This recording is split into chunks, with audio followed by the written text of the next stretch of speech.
Hello, it's Jean from the Inky Owl Studio. Thank you for stopping by. I'm really happy to see you. If I don't get a chance to do so, I want to wish you a very Merry Christmas and a bright and healthy New Year. Um, it's the end of an old year, isn't it? Wow. I can't believe how fast 2021 has gone by. So anyways, I am working in this envelope journal using my Porch Prints Winter Wonderland, Winter Woods. I got to get the name of it. It's Winter One. No, I don't know. I'm putting the link down below.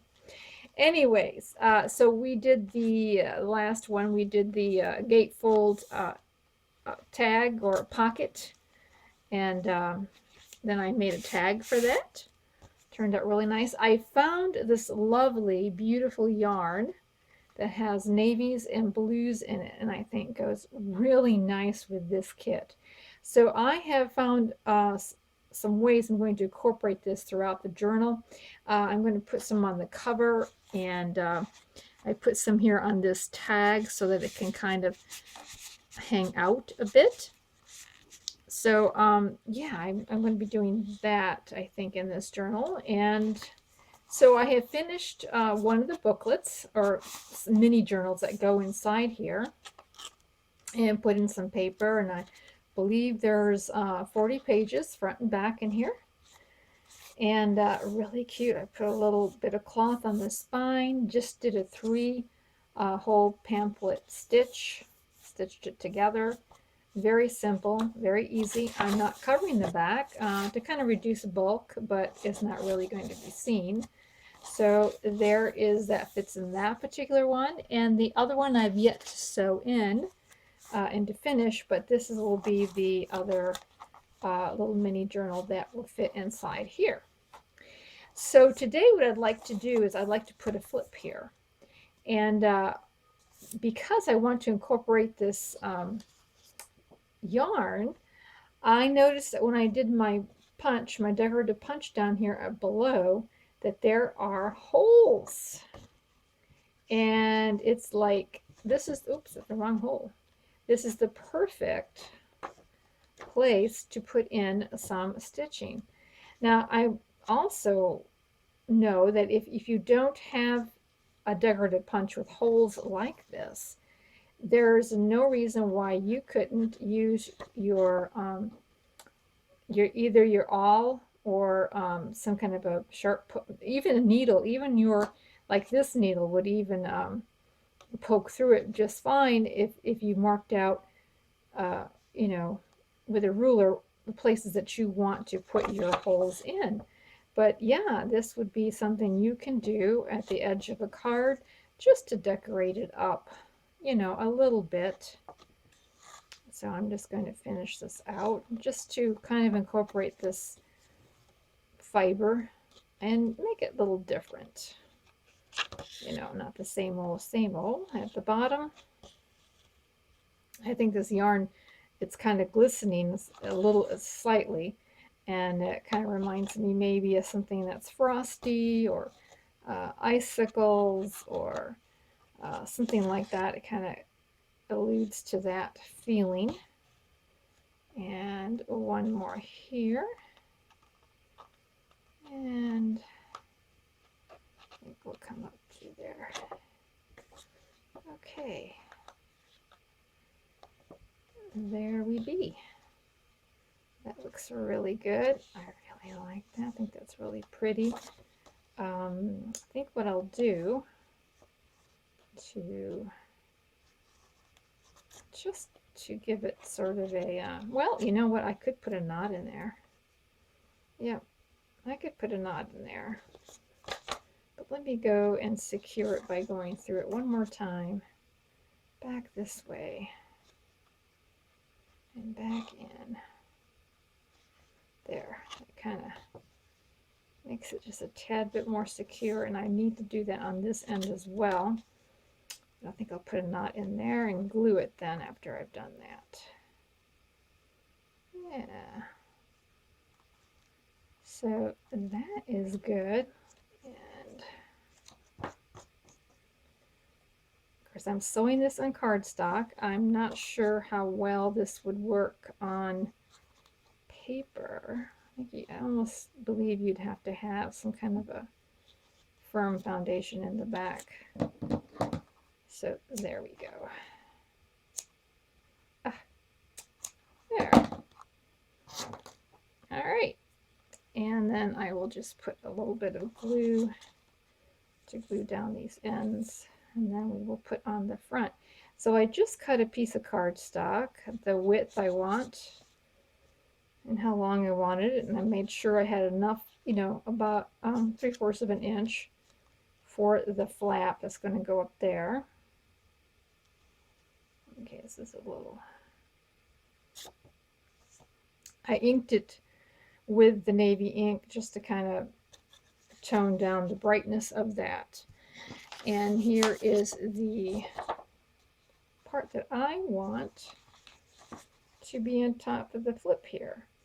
So I'm going to hold this up to the light and center this image where I want it to be on here. Alrighty. And then I'm going to trace around it. Straighten it out just a little bit there. And get my pencil and trace around it.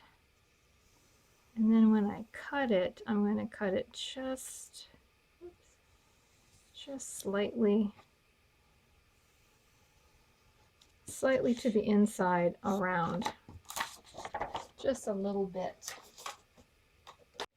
I have glued the front and the back. I sewn around it. I just put glue on the knots, then I cut the tails off because gluing the tails down was not working too well. I'm getting my haircut over there. And so this little flip is ready to be put in very simply. Got the background that I will be placing in. There we go, like this. All right. Real straightforward, easy peasy flip.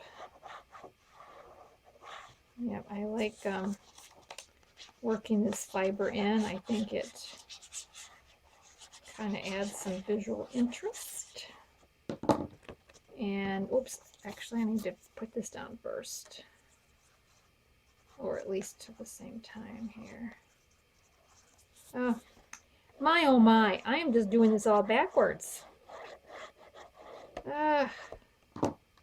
Sorry about that. Okay, I'll put her right up against here. Bring that down like that. And stick her in right here along that way. Okay. Get this all glued in nicely, and we have a nice little flip. Let me get my over here. There. Nice, nice. I think that is very cute. There we are. Love these graphics. Did such a nice job incorporating them in with the snowy theme. All right, so one more thing I'm going to do, and that is I'm going to put a flip out here using an envelope, and it has a a super big window in it, which I thought was so cool. And also, being that it's white, I think it goes okay in here. I'm just going to ink it around with the navy ink, and I think it's going to be just peachy. I will cut it, let's see, probably right about here across, right about there. Let me cut that off. And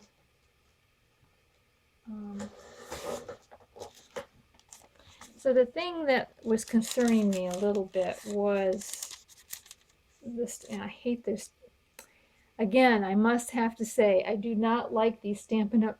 Ink pads. I just get ink all over myself every time I open one up. I'm a little concerned about the stability here of this window.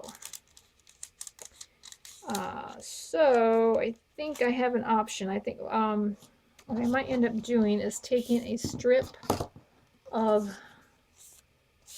paper and gluing it right here at the top edge, so that it kind of, you know, helps to stabilize that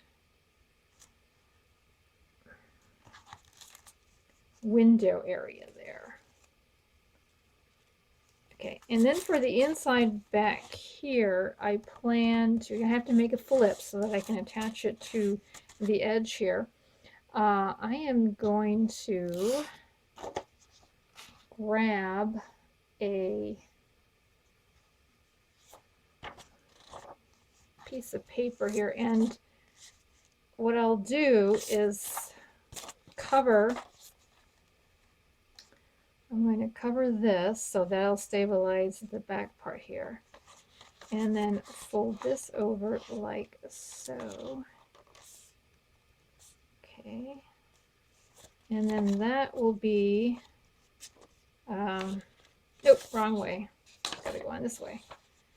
It's got to go on this way, and then that'll be the flip out carrier for that. So let's cut this down to where we need it, and yeah, that looks good. Cut this right down to about here and here. Let me cut that real fast. Nope, don't want to do that. We want to cut, we do want to cut here, but we want to cut out here a ways to allow for the flap to be glued down. Okay, that makes sense to me. All right, so now we have this large piece of paper that will be the backing, but it will also fold over and be the flip. And now I have to ink, and I'll be right back. Okay, I have glued on that piece on the front over that cellophane so that that can be a more stable edge there. And now I'm ready to glue, whoops, this pocket onto that paper.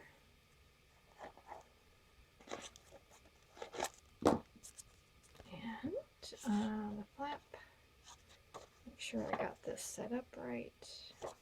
Yes. Okay. Yes. And we'll put on the paper just like so. Alrighty. And we'll fold it right there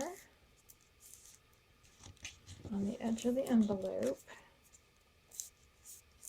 Just like that. And we can probably cut back some of this. Doesn't need to be all of it. And we'll just miter the corners. And now this is ready to go into the side here. Very nice. Very nice. I got the flap and the backing all in one fell swoop. There we are. I'll just stick her right here, close to the edge, and that's in there, just peachy. And I am going to put some yarn up here so we can pull it in and out easily. And I have a piece all ready to go to put on the inside. So I have put some images on these sheets, but I've also put a lot of plain places for, you know, extra journaling. kind of did a little variety, or a photograph, or whatever suits the fancy for that particular place.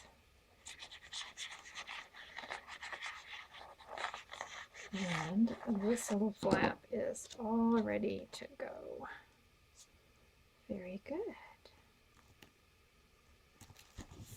Okay.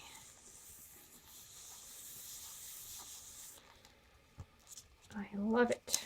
I love it, love it. So these pockets here come with the kit. I did reduce these pockets by 90% to fit into this particular envelope journal. But I printed them out and cut them out, and then I just spaced them the way I want to space them. The nice things about these pockets she provides are they come in 3 pieces. Yeah, let me show you. They come this way. And this is like the full set or the full amount, and I reduced it by 90%. But what's nice about these is that you can make it as tall or short. You know, you're limited only by how tall the back piece is, which is this piece right here. And then the other pieces just sit on top of that. And you can make it as short as that, or you can make it longer by spreading them out, because this piece does not have to come to the bottom. As long as there's long as it's down below this piece, and this is below this piece, everything will slide in and out just fine. All right, so that's what we've done here. We've done those things. I've got the back. I've got the cover that I plan to be working on. I've got to plan it out a little bit more coming up. And yeah, I'm really liking this. So there's places for, like I say, are printed. There's places that are plain. And yeah, really liking this. Oh, I need to put something here. So I need to do a little bit of decorating here as well. So that is with the envelope journal. Now the TN journal, I still have to work on this a bit. And I'm debating on what to do, what kind of papers to put in here. And I'm feeling that I'm going to put in a lot of junk papers in here and not too many digitals. That's kind of my impression of what I think I'm going to be doing inside here, because this is not a TN journal kit. This is the regular size kit. So I have to kind of experiment with that a little bit. And so that's my plan for that. Probably next time we come together, this will be taking shape, and you'll know more about what's going on with this. So thanks again for viewing, and we will see you again real soon. Have a crafting evening. Bye.